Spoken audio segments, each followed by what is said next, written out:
CrossFit here once again. We got another episode of No Gimmicks Podcast live from Mussey Field for Northeast Wrestling Under the Stars. Joining me tonight is Mr. Ron Zombie. What's good, brother? How you doing? Good, man. You? Hey, man. Doing all right. Hell of a show you guys put on out there for us tonight. So let's go ahead and kick it off and get right into the questions, man. We are broadcasting on the 3 Now Radio Network, by the way. So what inspired you to join the professional wrestling business? I've been a fan since I was a kid. Guys like Jimmy Snuka, Andre the Giant, Wild Samoans, just Roddy Piper, just guys I've always admired. And then to Bruiser Brody, Terry Funk, Cactus Jack, guys I really admired. And I said, you know what? I'm gonna try this. I found Cliff Kowalski's wrestling school in Malden, Massachusetts. Okay. I walked in on my first day and I saw these two monsters doing moonsaults off the second rope. I started questioning myself. What am I getting myself into? And a week later, I turn on ECW TV and there's the Eliminators. The guys Terry Sutter and John Cross. The guys I saw doing moonsaults on the second rope. I started, they're going to be on TV, so I'm good. Love those two guys. One of the most underrated tag teams of all time. Years later, I ended up wrestling John. It was a lot of fun. Yeah, God rest him, man. So you just kind of covered this a little bit. Philip Kowalski, he was your trainer, right? Kowalski was my trainer. Bull Dread. This guy over Are you here. guys recording? Yes, we are. Stick your head on in. This is Bull Dread from Northeast Wrestling, y'all. My trainer, Mike Mbot, and Mike Faison. My man. Hell of a performance. Thank you. I feel sexy, baby. Yes, you are. So now, Philip Kowalski trainer. It was a little passion of mine. I was a professional wrestler. I love music. I wanted to do something with it. And I got into wrestling for Tony Rumble, late Tony Rumble. I wasn't a wrestler. I wasn't trained. I'm going to try this at home. It's for a reason. I jumped into wrestling untrained. 30 seconds to ring, I blew out my ACL. Surgery. And I sat back this whole time when doing surgery and I said, this is something I really want to pursue. And I lived in East Haven, Connecticut, right outside of New Haven. I was traveling to Malden, Massachusetts, which is right outside Boston. About 2.5, 3 hours one way. While working a 40-hour-a-week job. So there's a lot of schools out there. I'm going to tell us that you're watching the most to be a professional wrestler. There's a lot of schools out there. But what is somebody you've seen? What is somebody you know who they are? Chances are, if you haven't seen them on TV, nobody's seen them on TV. Go to someone that can teach you how to get to the next level. So, all right now. So, basically, which company actually gave you your start? You know that Northeast Wrestling has been your own for a long time. My very first wrestling match ever was arranged through Killer Kowalski. It was an insane TV taping in Sturbridge, Massachusetts. Sturbridge. Okay. It was literally about a 5-hour show. And my very first match was against a man named Super Bad Steve Bradley, who was an incredible wrestler. He actually trained Kurt Angle down in developmental territory. Incredible wrestler. It was my first match, but I've trained for about 2 years before I had my first match, so Bradley couldn't believe that was my first match. I was somewhat seasoned. I was trained for so long. But, I had a second match on that night with Scotty Taylor and Mike Hollow, a couple of Northeast guys. Everybody knows Scotty Taylor and Scotty Too Hottie. Okay. And then I started working for a company called WrestlePalooza, based out of New Britain, Connecticut. Okay. Had a lot of fun with that promotion, but I was super green and didn't know what I was doing. I just had a good crowd reaction, so I got a bigger push than I probably should have being that new in the business. From there, I went on to work for late Tony Rumble in NWA New England, and just branched out from there with Jersey All Pro. I was blessed. I was telling one of the young guys today how being in Connecticut, I was really able to work with the guys from Massachusetts who work in really old school style. The guys from New York and New Jersey work more in your face smash mouth style. So I got to blend of everything being in Connecticut. So okay. It was a good time to break in. Yes. So now, explain to us, besides the obvious, of course, because of Ron Zombie, Rob Zombie, how did you actually develop this persona? I didn't. I got to give credit for credit is due. I was training. I had no idea what I was going to use for a gimmick. I loved heavy metal. I loved wrestling. And there was a local DJ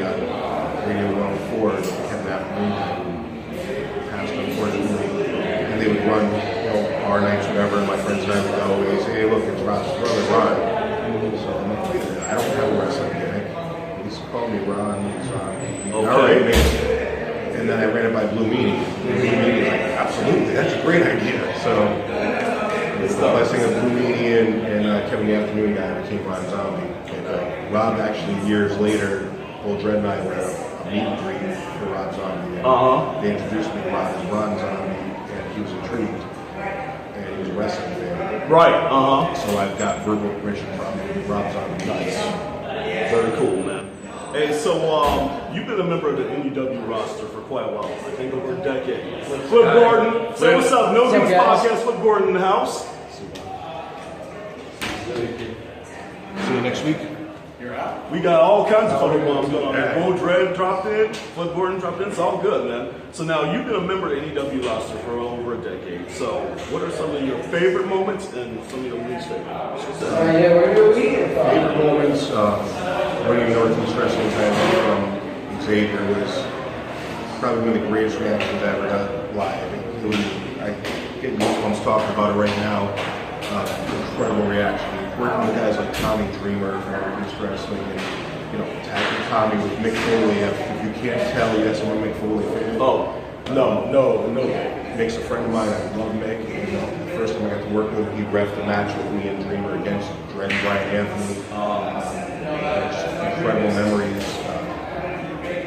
Not so good is, I hate to say it, I love the man, a horrible match with Savage. I'd love to do it again and make it right. It wasn't a great match. So it's probably only, honestly, the bad time I ran in Northeast Wrestling. I've been blessed to have a great, over 10-year career with him. I'm the longest tenured in-ring performer with Northeast Wrestling. I'm blessed to still be here. Right on, man. I'm glad to have you. So now, just by looking at the tats you got here, man, I see Captain Spaulding from Devil's Rejects and House of a Thousand Corpses. Oh, you got Otis as well on there. So, baby. How many horror films do you know? What would you say probably would be your favorite horror film? Favorite is such a stretch. I love so many. First thing that comes to mind is Nightmare on Elm Street 1. Okay, yeah, the first one. Before Freddy became a comedian. Yeah, Nightmare on Elm Street 1 scared the hell out of me when I was a kid. The Evil Dead trilogy. Okay. Bruce Campbell is just Yes. phenomenal. Devil's Rejects, House of a Thousand Corpses. So many great horror films. I'm a big fan of the genre. The original Dracula, Bela Lugosi. There were so many great. If I had to say a favorite, like, so the first thing that pops in my head is Nightmare on Elm Street. Nightmare on Elm Street. Okay. So now I noticed in your profile pic from Facebook, you're carrying a companion of yours. I believe it's Amanda. The yellow is that Python or Amanda playing the role of Damien that night. Right.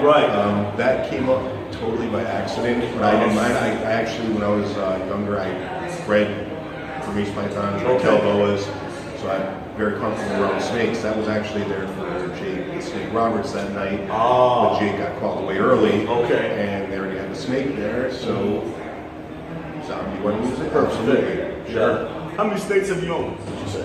The most at one time I had 11. My goodness. Yeah. Woo! Yeah, and honestly, I'll tell you, I became soft. I own prairie dogs, and I no longer could feed the snakes. So I gave the snakes away. I became soft. I love my prairie dogs. Got one tattooed on my leg. Okay, cool. Yeah. I actually had the opportunity to hold a 12-foot python. That became my profile pic on Facebook for a while. I was like, hello, my name is Todd, and this is my use. Yeah. And I would not be opposed to using Amanda again, so it was a lot of fun. Right on, man. So, hey, now, gotta ask you a question about another companion of yours, baseball bat rep from barbed wire. Now, Negan has Lucille. Have you came up with a name for your baseball bat with the barbed wire wrap around? I haven't, and I've had it much longer than there's been any. Mine originally came from Axel Rod from ECW. Right. Okay. My first bat was made by Axel Rod. Nice. God rest him. And I broke into a match against Danny Goring from ECW. Okay. And I reconstructed on when Mike Marty from Northeast Wrestling barred me from having that thing in the building for years. Until one day he said, with Brian Anthony, he said, do you still have that barbed wire bat? So we got to break it out of retirement. Negan was already out by that time, but I was using the barbed wire bat for a long time. Thanks to late great Axel Rod. So now, hey. Still have the broken remnants hanging on the wall of my garage. Oh, really? And again, I swung it at Doring, and I pulled up, and I just had a hand in my hand. through the handoff to the crowd. I kept the barbed wire right just hanging on the wall. Wow, man, wow. So now we got a couple social media questions for you. From one James Hashkowski. Who do you consider to be your best friend? Hey James, Billy Milano. It's a good friend of mine, James. We go to all the Anthrax shows together. I kind of figured. I love you, James. Billy's my best friend. So now another one here. Now, I know my medal. I'm guessing Bush or Belladonna has got to be John Bush or Joey Belladonna, Yes. right? From Anthrax. So which one and why? Joey is a sweetheart. Joey's a very cool guy. I've had the pleasure of hanging out with Joey plenty of times. Vocal-wise, I'm John Bush guy. Okay. Everybody knows that, so it's no secret to anybody out there. John Bush is vocal, so powerful, so strong. I think he just elevated the Anthrax. Okay. Who would you say, this one comes from Matt Oakley from Facebook. Who is your favorite heavy metal? Metallica? But huge Iron Maiden fan, I'm a huge Anthrax fan, a huge Slayer fan, a huge Biohazard fan, a huge Body Count fan. But if I had to pick out one, I've seen Metallica 51 times. Okay. All right, so now Pete Cheney, he's asking, who would be your dream tag team partner? There's a couple of them in mind. Bruiser Brody, because he was still being and I resemblance Brody on when I posted the podcast. Homicide actually commented Brody's on.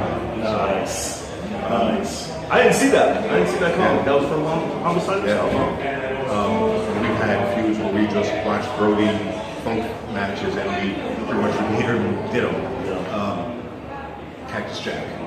Not Mick Foley. I do love Mankind and Cactus Jack. Okay. Funk. There's so many guys that I love to tag. Yes. All right, so now another question for Pete. What would be your dream match? Cactus Jack. Cactus Jack. Okay. For sure. It's obvious. It's obvious. And Mick's always been with me. So to have a Cactus Jack, again, not too well, not Mankind and Cactus Jack. Roger's out the match would be a dream match. So now let's take it one step further to elaborate on what Pete just asked. What would be the stipulation in that match? Definitely hardcore. Okay. Like Japanese deathmatch style? I don't know if I want to do the exploding barbed wire. I'll do the barbed wire. I don't know about the landmines. Okay. I don't want to get burnt up like he did, but I got nice tattoos. I don't want to burn them. Yes, that's a lot of money you invest into that ink you got there. So now, he also asked, if you could book a tour, which 4 bands would you book? 4. I think 4, obviously Metallica. Okay.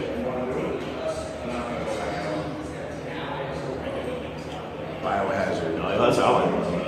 Anthrax with John Bush. Okay.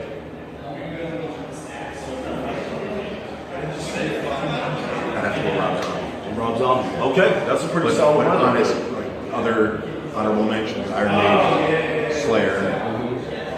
So throw those guys as honorable mentions. Okay, so now while we're on the topic, I want to know what's the name of your band? And you're a guitarist, right? I play guitar for 2 bands. I play bass for 1 band. I play bass for a Metallica cover band. We're called Alcoholica.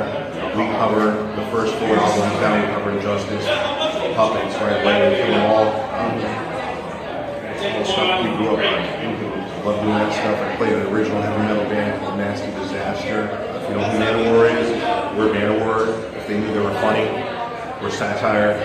I didn't say anything. So and I played on a hard rock band called Big Ed. I play guitar for Nasty Disaster, Big Ed, and bass for Nasty. Okay. Right on, man. So, Bo Dre, and the legendary Hats Off Jim Duggan were victorious over the Graysons and Robbie earlier tonight. Any parting words from those guys? It was so cool. Like I told Doug this. I've known Doug for a long time. Great guy. I've seen it from back here. I've seen it from in the crowd. I've never seen it from in the ring. And the way he commands a crowd is unbelievable. The energy that was just coming back was phenomenal. I was honored to be in there. Right on. So hey, basically now we've had the opportunity to kind of get to know you a little bit. I would like to give you the opportunity to promote yourself, Northeast Wrestling, any shows, any projects you have. So basically at this point in time, the floor is yours, Mr. Ronzoni. Next Sunday, date slipping my mind. Next Sunday, Bethany, Connecticut, Northeast Wrestling. Northeastwrestling.com for the dates. involved in the battle royal. He was going to face Cody Rhodes later that night for the Northeast title. Being the former Northeast champion, I was going to eye back on that title. The band stuff's a little on hiatus right now. Or you can check out NastyDisaster.com on Facebook. I'm Paul on Facebook, Big on Facebook. I'm an open book. I don't hide from the fans. I accept everybody has to be on Facebook. Anybody has to ask me a question, I'm there. I'm open. All right. So now, speaking of that, how can the fans keep in contact with you on social media? Just look up Ron Zombie on Facebook. You're gonna see my pretty face with a big snake.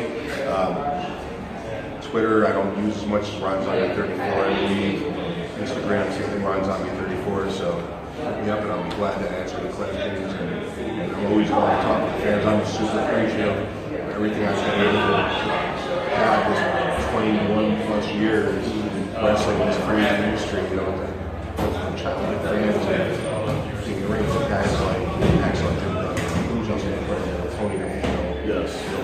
Stevie Richards, the list goes on. Lost Mahoney, that was so many inspiration. So many great talented guys out there. It's been amazing. Right.